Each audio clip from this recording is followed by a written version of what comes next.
Hello everyone, आज हम लोग पढ़ने वाले हैं क्लास 10th की साइंस की बुक से chapter number 8 how do organisms reproduce.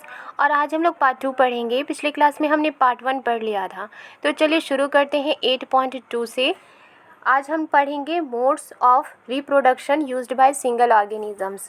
Reproduction के दो तरह के मोड होते हैं। पहला है असेक्सुअल रिप्रोडक्शन, जिसमें एक ऑर्गेनिज्म की ज़रूरत होती है नए ऑर्गेनिजम्स को जन्म देने के लिए, और दूसरा है सेक्सुअल रिप्रोडक्शन, उसमें दो ऑर्गेनिजम्स की ज़रूरत होती है नए ऑर्गेनिजम्स को क्रिएट करने के लिए, जन्म देने के लिए, राइट। तो 8.2 में हम लोग सबसे पहले असेक्सुअल रिप्रोडक्शन के बारे में पढ़ेंगे, जो कि सिंगल ऑर्गेनिजम्स ही असेक्सुअल रिप्रोडक्शन को यूज़ करते हैं, राइट। तो असेक्सुअल रिप्रोडक्शन जो है वो उसके 6 मेथड हैं। तो सबसे पहले हम लोग पढ़ेंगे फिजन के बारे में, राइट। तो जो ये फिजन मेथड है वो यूनिसेलुलर ऑर्गेनिजम्स में होता है, यानी कि ऐसे ऑर्गेनिजम्स जिसमें एक सेल होता है, जो एक सेल से बने होते हैं, ऐसे ऑर्गेनिजम्स को यूनिसेलुलर ऑर्गेनिजम्स कहा जाता है।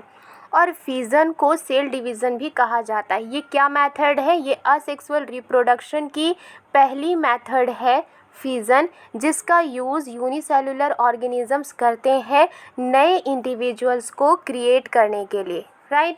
Okay, many different patterns of fission have been observed. बहुत तरह तरह के पैटर्न्स हैं फिजन के, वो ऑब्जर्व किए जा चुके हैं। Many bacteria and protozoa simply split into 2 equal halves during cell division. बहुत सारी बैक्टीरिया हैं, प्रोटोजोआ हैं, जो कि सिंपल स्प्लिट हो जाते हैं, यानी कि टूट जाते हैं, डिवाइड हो जाते हैं, बढ़ जाते हैं 2 इक्वल पार्ट्स में। कब? सेल डिवीज़न के वक्त। हमने पहले क्या पढ़ा था कि जो सेल होती है उसकी कॉपी होती है, राइट। डीएनए की कॉपी होती है, फिर सेल के जो दूसरे apparatus होते हैं वो कॉपी होती है, उसके बाद एक नई सेल बनती है जो एक नए ऑर्गेनिजम्स बन जाती है, राइट। ओके, तो यहाँ पर क्या कहा जा रहा है कि in organism such as amoeba the splitting of the 2 cells during division can take place in any plane. अब बात करेंगे हम, सबसे पहले एग्जांपल्स लेंगे अमीबा की। जो अमीबा होती है वो स्प्लिट हो जाती है 2 बराबर भागों में, 2 सेल्स में डिवाइड हो जाती है डिवीज़न के वक्त, और वो किसी भी जगह से वो स्प्लिट हो सकती है। फॉर एग्ज़ाम्पल यहाँ पर देखिए, ये अमीबा की पिक्चर है और ये कहीं से भी स्प्लिट हो सकती है, चाहे वो ऐसे स्प्लिट हो जाए, चाहे वो ऐसे स्प्लिट हो जाए, चाहे वो इस तरह से बढ़ जाए, राइट।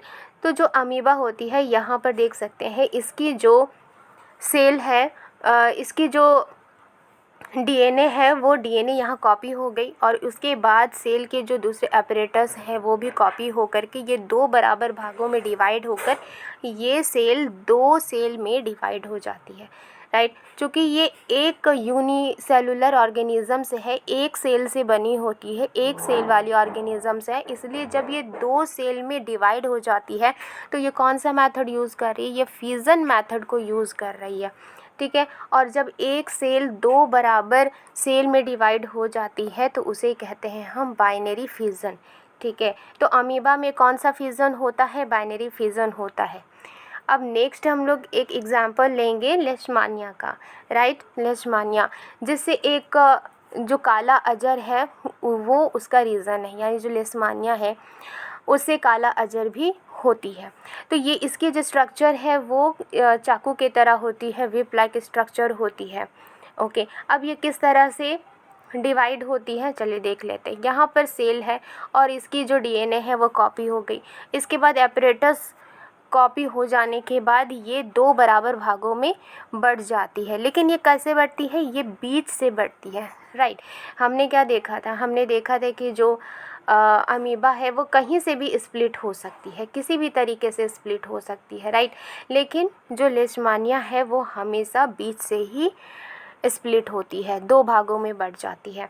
क्योंकि लेशमानिया में भी एक सेल से 2 सेल बनते हैं और ये आपस में स्प्लिट हो जाते हैं, इसलिए इसमें भी जो फिजन मेथड है वो हो रहा है, लेकिन बाइनरी फिजन है, ठीक है। एक सेल से 2 सेल में बढ़ जाना वो बाइनरी फिजन होता है।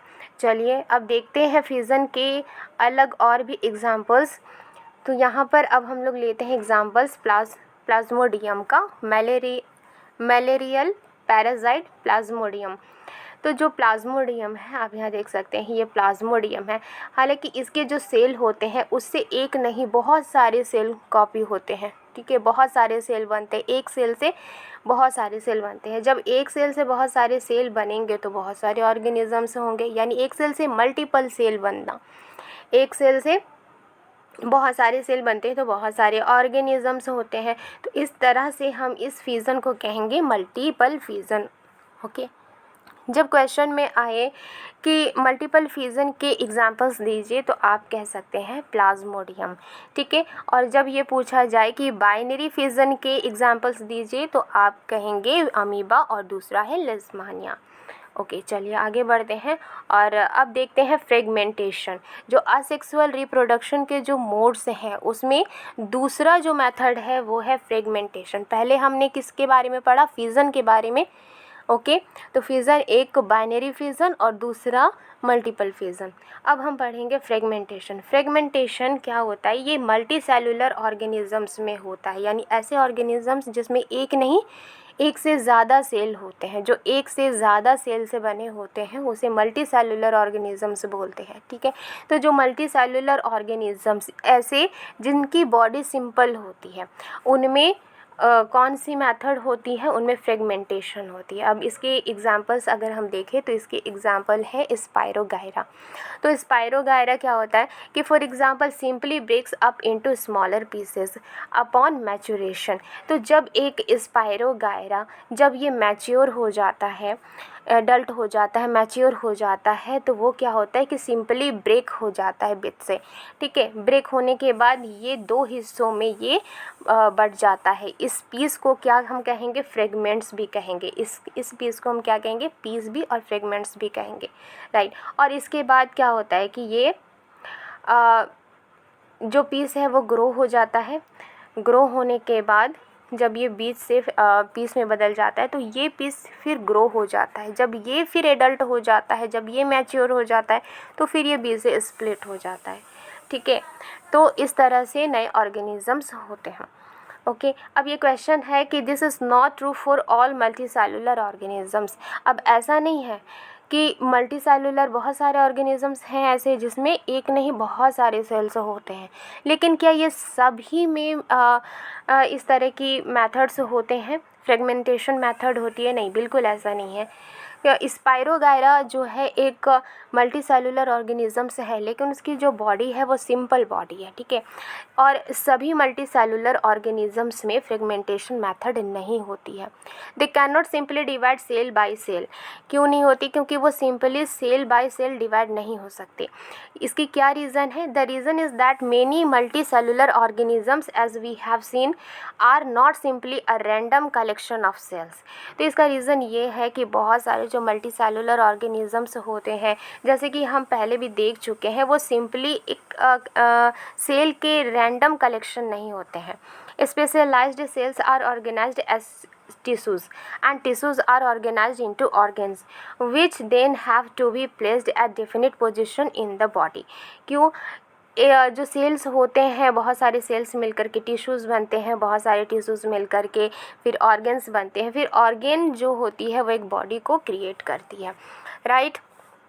ओके, तो जो ऑर्गन्स होते हैं वो एक बॉडी में एक डेफिनेट पोजीशन में वो प्लेस हुए होते हैं, ठीक है। पैर पैर की जगह में, हाथ हाथ की जगह में, इस तरह से प्लेस किए हुए होते हैं।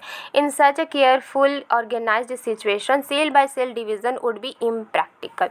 तो इस तरह से जो है वो जो सेल डिवीज़न है वो इम्प्रैक्टिकल होगी, ठीक है। Multi cellular organisms therefore need to use more complex ways of reproduction. तो इसलिए जो मल्टी सेलुलर ऑर्गेनिजम्स है उसे ज़रूरत होती है ज़्यादा कॉम्प्लेक्स तरीके की जिससे कि वो रिप्रोडक्शन हो सके।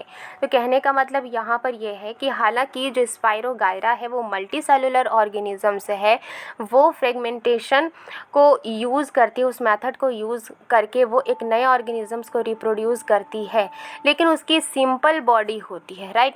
इसलिए वो इस फ्रेगमेंटेशन मेथड को यूज़ करती है। लेकिन जितने सारे मल्टी सेलुलर ऑर्गेनिजम्स होते हैं वो फ्रेगमेंटेशन मेथड को यूज़ नहीं करते। इसलिए नहीं करते क्योंकि उनकी जो बॉडी होती है, उनके जो सेल होते हैं वो ऑर्गेनाइज होते हैं टिश्यू में, फिर टिश्यू होते हैं ऑर्गन्स में, ठीक है।